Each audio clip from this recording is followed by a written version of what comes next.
So guys, this situation is similar to a past board exam question. No? It's similar to, I believe, May of 2017, no, if I'm not mistaken.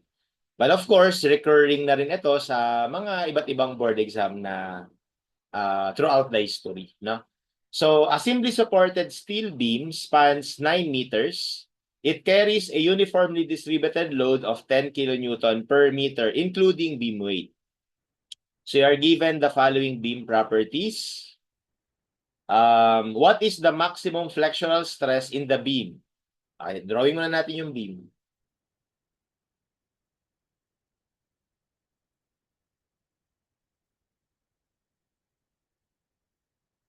Simply supported. Tapos may load na 10. At yung load na yung total na daw, kasama na yung beam weight.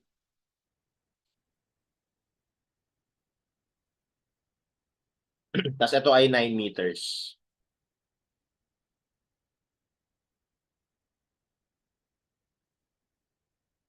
Okay? So, para sa unang tanong, I believe madali lang yung number 1. Pinapahanap lang yung maximum flexural stress o the MC over I. Okay, at dahil simply supported lang ito, tama ba na yung maximum moment dyan ay WL squared over 8? Napakasimple. Ito yung pinaka-basic natin, no? So, meaning, masasolve na kagad natin yung 1. So, that is, so, computing ko muna to. So, pakita ko lang dito yung value. So, WL squared over 8. That is 101.25 kilonewton meter. Okay? Tapos, okay na. We have 101.25. Gawin nating million para maging Newton millimeter. Tapos yung C, di ba ang cross-section daw nito wide flange? Ganyan, wide flange. So yung neutral axis niya nasa gitna. So ibig sabihin, yung C natin is mula dun sa gitna hanggang dun sa top or sa bottom, which is ano siya? D over 2. Yun yung C natin. Kasi di ba yung overall depth niyan is D. So ito yon, kalahati ng D. So it's going to be 306 over 2 over I. Yung I naman given na ito. Okay, so therefore our maximum bending stress is simply answer times 306 over 2 over 145. Yan, that gives us 106.84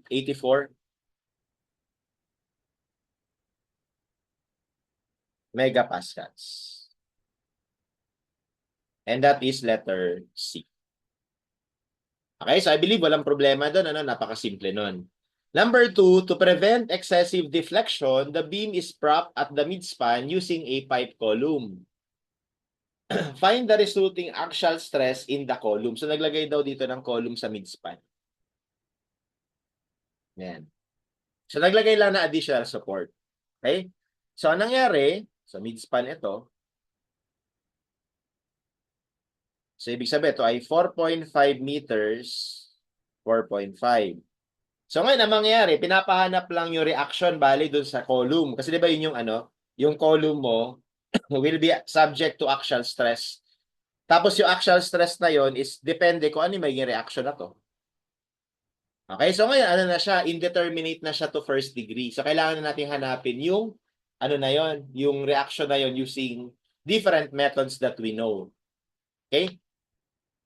Well, again, pwede naman three-moment equation, slope deflection, and so on. Pero ang gagawin ko na lang dito is superposition method. Total, napaka-common naman nung loading condition niya, pati yung mga support conditions. Okay? So, ang gagawin natin ganito.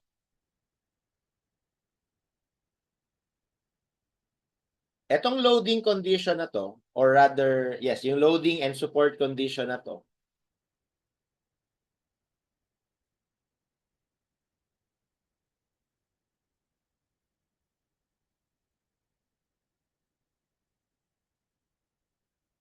ay pwede nating sabihin na parehas lang dito.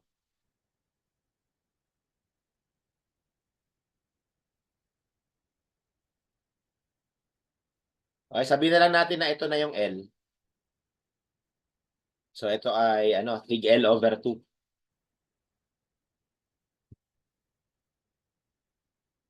Okay?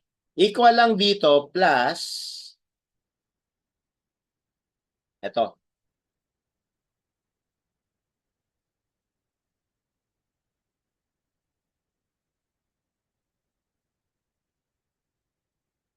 Okay, so bakit sila equal?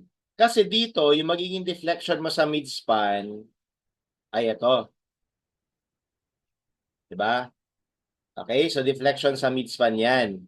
Delta 1. Tapos dito, may deflection mo, ganun din. Delta 2. Okay, ngayon pag pinagsama mo yun, yung deflection na yun actually dun sa midspan ay dapat 0. So, ibig sabihin, dapat 0 is equal to deflection sa 1 plus deflection sa 2. Pero yung deflection mo sa 1 kasi pababa, so pwede mo sabihin na negative to. So, ibig sabihin, pwede nating sabihin na yung deflection sa 1 ay dapat equal sa deflection sa 2. Now, the method of superposition is best applicable when you already um, when you already know or memorize yung deflection formula nitong mga ganitong klaseng support and loading condition. So itong una, hopefully alam natin na ang deflection nito is 5W L to the fourth over 384 EI. Ito namang pangalawa, may concentrated load sa midspan that is R L cubed over 48 EI. Maganda guys, kabisado na natin yung mga ganyang kasimple na para mabawasan yung duration na magsosolve natin sa actual board exam. Kasi pwede nyo naman ma-derive yan. Yun nga lang, medyo tatagal kayo kapag hindi nyo pa memorize. Yun lang yung disadvantage. Ano? So, as you can see here, mag-cancel lang ito. Mag-cancel yung L cube dito, so L na lang may iwan. And from here, we can calculate directly for the reaction at the middle. And that gives us, so di ba meron ditong WL na matitira? 5 times 48 over 384, that gives us 5 over 8. Ayan. So yan na kaagad yung magiging reaction dito sa gitna. So yun yung magiging reaction dito. 5 over 8 WL. Yung L natin, 9. No? Times 10 times 9. So yung reaction sa pipe will be 56.25. Okay? So therefore, for number 2, makukompute na natin yung stress. Yung stress sa pipe ay equal sa force, gawin natin Newton, over area. So ano ba yung cross-section? Sabi ito, yung column daw, yung pipe column daw ay merong outside diameter na 200 tas may thickness na 10. So bali ganito itsura niya. Circular. Okay? So ito, 200. Okay, tapos ito,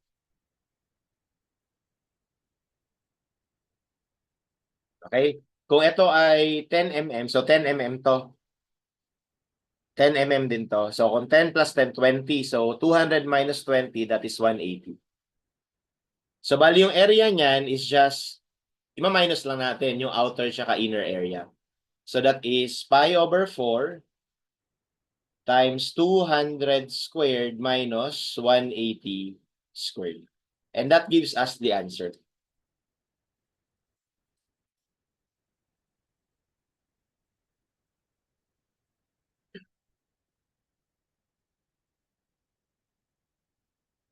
Okay, that's 9.42 megapascals.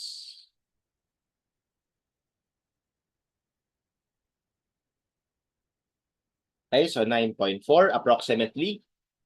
Next, what is the maximum bending stress in the beam? So, bali, baka malito kayo, no? So, akala ko ba tinanong to kanina? So, kanina kasi ibig niya sabihin kapag simply supported pa. Ngayon, yung tinatanong niya sa number 3, yung meron ng prop sa gitna. So, ito na.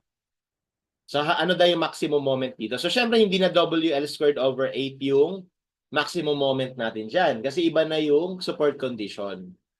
Okay, so para malaman yun, so analyze ulit natin yung beam ng ganito.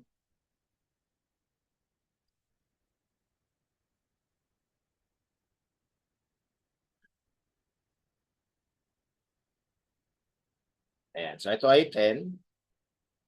Tapos alam na natin na yung reaction dito, 56.25. So madali na natin makukompute yung reaction sa magkabilaan. Dahil symmetrical naman, pag nag-summation of forces ka, okay, that is 10 times 9 minus, ito, yan. Tapos ito, paghahatian ng dalawa sa gilid. So, 16.875.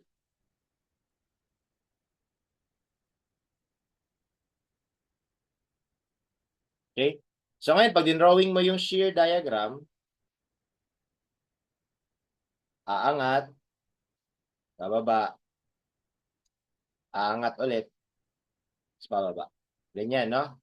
So ito, 16.875. Ito, hindi natin alam. So, kumpitin natin. So, 16.875 minus itong load na to. Minus 10 times 4.5. So, lalabas, negative 28.125. So, ito ay 28.125. Tapos dito, pag inad mo yung 56.25. So, that is also 28.125. Tapos ito, 0. Okay, so ito yung shear diagram natin. Ay, sorry, ano pala to? May mali dito sa shear diagram ko. So, dapat, hindi ganyan. Dito pala dapat muna. Yan, tapos aangat. So, ito ay 16.875 din. So, ito yung itsura ng shear diagram natin.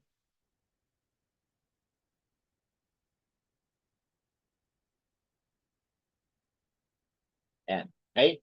Tapos, di ba, para mahanap natin yung maximum moment, yun yung point of zero shear. So, ito yung mga point of zero shear. I-highlight ko lang. Ito, at saka to. So, nandyan yung point of zero shear.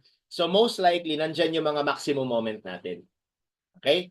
So, kumpitin muna natin to. Gano'n to kalayo. So, ito ay 4.5 minus x. So, para makuha yun, itong triangle na to would be similar to this triangle. So, we have x over 16.875 would be equal to 4.5 minus x over 28.125. So, you can solve for x.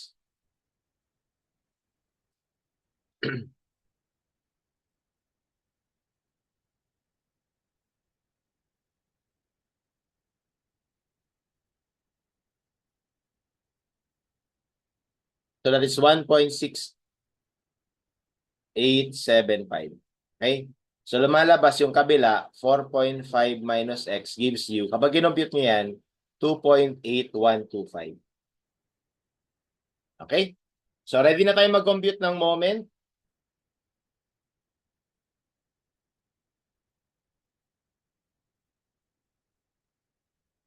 Okay, so area nito, 0.1/2 base times height. So, that gives us 14.238.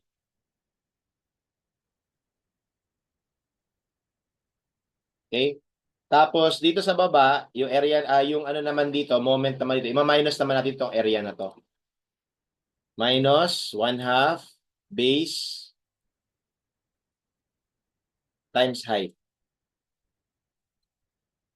So, this is 25.3125. Negative. Okay? So, dahil symmetrical yan, kapag dinrawin natin, ganito siya. Dahil symmetrical yan, dito mangyayari 14.238 lang din yan.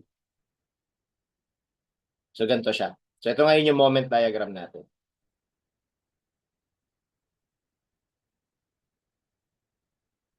Okay? Na kung saan, dito lumalabas na yung maximum moment natin, ito. Okay, wala naman nakaspecify kung ano yung kailangan, di ba? Sabi niya lang, maximum bending stress. So, Mamimili lang tayo ng mas malaki na absolute value.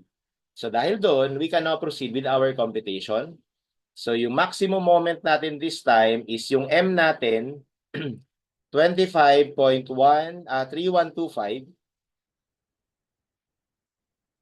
Gawin natin Newton mm. Tapos yung C natin, once again, kagaya lang nito, kukopihin ko lang to. Ito. Papalitan lang natin to ng nung nakuha natin. So 306 over to 145.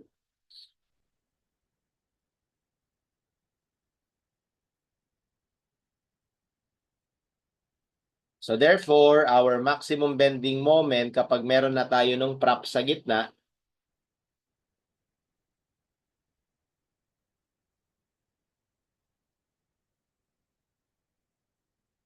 will give us 26.71.